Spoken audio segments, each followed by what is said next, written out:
کا چکر کاٹتے ہیں اور کوئی بھی ان کی دستگیری کرنے کے لیے نہیں ہوتا. ہمارے یہاں یونس مالی تھا، وہ بیچارہ پریشان ہوا اور یہ سمجھتے ہوئے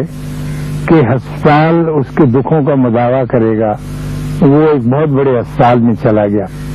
اور وہاں جا کر واویلا کرنے لگا کہ مجھے یہاں داخل کر لو،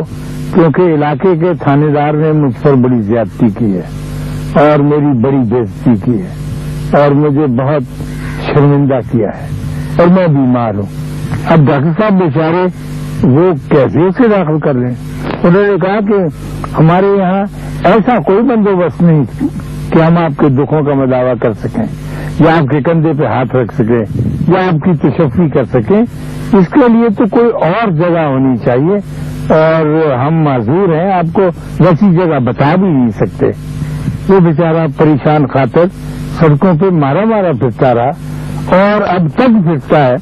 کہ اس کی دستگیری کرنے والا یا اس کی تشفی کرنے والا کوئی بھی آدمی، کوئی بھی ادارہ نہیں ہے. پرانے زمانے میں ہمارے بر صغیر میں بطور خاص اور دوسرے اسلامی ملکوں میں اور سینٹرل ایشیا کے ملکوں میں خانقاہیں ہوتی تھیں، ڈیرے ہوتے تھے اور درگاہیں ہوتی تھیں جہاں کھانا بھی ملتا تھا آدمی کو،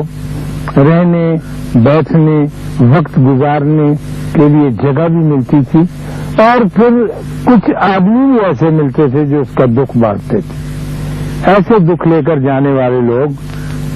جہاں پر اپنا علاج کروانے کی غرض سے جاتے تھے وہ ان کا علاج تو نہیں کر سکتے تھے، لیکن جتنے بھی آدمی وہاں جمع ہوتے تھے وہ کہتے تھے کہ محمد یونس آیا ہے جی اور یہ پریشان ہے اور اس کے ساتھ زیادتی ہوئی ہے، سارے لوگ ہاتھ اٹھا کر اس کے حق میں دعا کریں اور اللہ سے درخواست کریں کہ اس کا دکھ دور رکھیں. ایسے جتنے بھی آدمی اس ڈیرے پہ ہوتے تھے اس درگاہ پہ بیٹھے ہوتے تھے، کھانا کھانے والے، کھانا نہ کھانے والے، سوغاتیں لانے والے، سوغاتیں لے جانے والے، وہ سارے ہاتھ اٹھا کر دعا کرتے تھے اور یونس کے کندھوں سے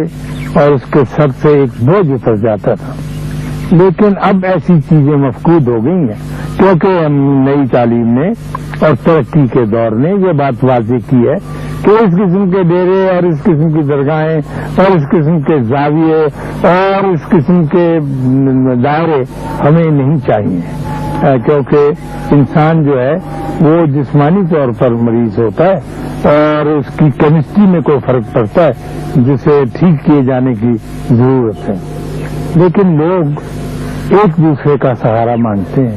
ایک دوسرے کے قریب آنا چاہتے ہیں، لیکن ترقی کے اس دور میں ایک دوسرے کے قریب آنے کی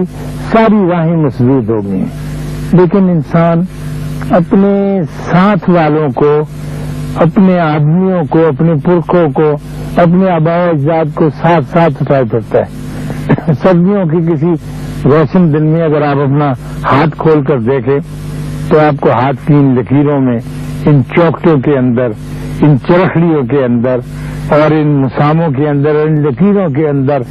بہت سے ایسے لوگ نظر آئیں گے جن کے جینز موجود ہوں گے، جن کے سیلز آپ کے ساتھ چلے آئے ہوں گے، جو آپ کے ابو جد تھے، جو آپ کے پرکھ تھے، جو آپ کے بڑے تھے. یہ ہر وقت ساتھ ساتھ رہتے ہیں اور آپ کا ہنسنا، آپ کا بولنا، آپ کا غصہ، آپ کی شوخی، آپ کی ضد ساری کی ساری آپ کے اندر انہی لوگوں سے منتقل ہوتی رہتی ہے. اگر کسی نہ کسی طرح سے آپ ان کے قریب رہیں یا وہ آپ کے قریب رہیں یا حال پہ موجود جو لوگ ہیں وہ آپ کو ہاتھ لگا کر محسوس کرتے رہیں، آپ ان کو ٹچ کر کے ایک دوسرے کے ہونے کا ثبوت ہم پہنچاتے رہیں تو پھر ایسے ذہنی اور نفسیاتی عارضے لاحق نہیں ہوتے. یہ انسانی مقدر ہے کہ وہ انسان کے قریب آنا چاہتا ہے، انسان سے بات کرنی چاہتا ہے، علاج نہیں کروانا چاہتا مختلف کمروں میں منتقل ہو کر کہ آپ مجھے ملنے کے لیے شفا خانے آ جائیں، میرا کمرہ نمبر 144 ہے یا 213 ہے، 159 ہے. وہ تو کمروں میں بند لوگ ہیں، وقت پر ان کا ڈاکٹر آتا ہے وقت پر نرس آتی ہے، پھر ان کو مشینوں کے حوالے کر دیا جاتا ہے کہ آپ سی ٹی اسکین کے اندر سے گزریں یا اس کے اندر اتریں، آپ اپنا اسٹیتھوسکوپ سے لے کر بڑی سے بڑی مشین تک اپنے آپ کا علاج کروائیں، لیکن وہ ہو نہیں پاتا کیونکہ انسان بکھرا ہوا ہے۔ مجھے ایک قصبہ یاد ہے، ہمارے بچپن میں قصبوں میں عجیب و غریب قسم کی باتیں ہوا کرتی تھی، عجیب و غریب علاج ہوا کرتے تھے۔ ایک دفعہ یہ منہ کھر کی بیماری ہے نا، اب تو ہندوستان میں بھی عام ہو گئی مویشیوں کو، ہوف اینڈ ماؤتھ کی بیماری، یہ بہت وبا پڑتی ہے تو بے شمار مویشی مر جاتے ہیں۔ تو ایک ہمارے قصبے میں ایک دفعہ منہ کھر کی بیماری پڑ گئی تو بھوپے قسم کے لوگ انہیں کہتے تھے، وہ آئے اور انہوں نے کتنے ہی تھان کھدر کے منگوائے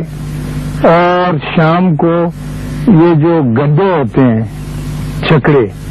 ان کے اوپر وہ تھانوں کو پھیلا، ہم چھوٹے بچپن میں دیکھتے تھے کہ یہ کیا کر رہے ہیں، اور وہاں تھانوں کو ان گڈوں کے اوپر پھیلا کر بڑے بڑے ہاتھیوں کی شکل دی۔ اب ہاتھی بھی ایک مویشی کہہ لیجیے آپ، کیونکہ وہ بڑا مویشی ہے، بڑا کام کرتا ہے، لٹھیں دھکیلتا ہے، سامان اتارتا ہے، ہل بھی چلاتا ہے سری لنکا میں۔ تو ہاتھی بنا کے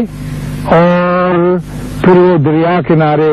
کچھ اپنے منتر سے پڑھتے تھے اور دعا کرتے تھے کہ یا اللہ اس قصبے سے یہ بیماری جو جانوروں کو مویشیوں کو لاحق ہوئی ہے یہ چلی جائے۔ تو ایسی چیزیں میں ٹھیک سے نہیں کہہ سکتا کہ وہ علاج ہوتا تھا یا نہیں، لیکن لوگوں کا اجتماع ایک دوسرے کو ایسی طاقت عطا کرتا تھا کہ وہ بیماری کے اوپر بڑے زور کا حملہ کرتے۔ اسی لیے ہمارے بزرگان دین بار بار یہ بات کہتے ہیں کہ مخلوق خدا کا ساتھ دو، مخلوق خدا کی خدمت کرو، اس میں آپ کا بھی فائدہ ہے، کیونکہ مخلوق خدا کی میگنیٹک فورس الٹ کر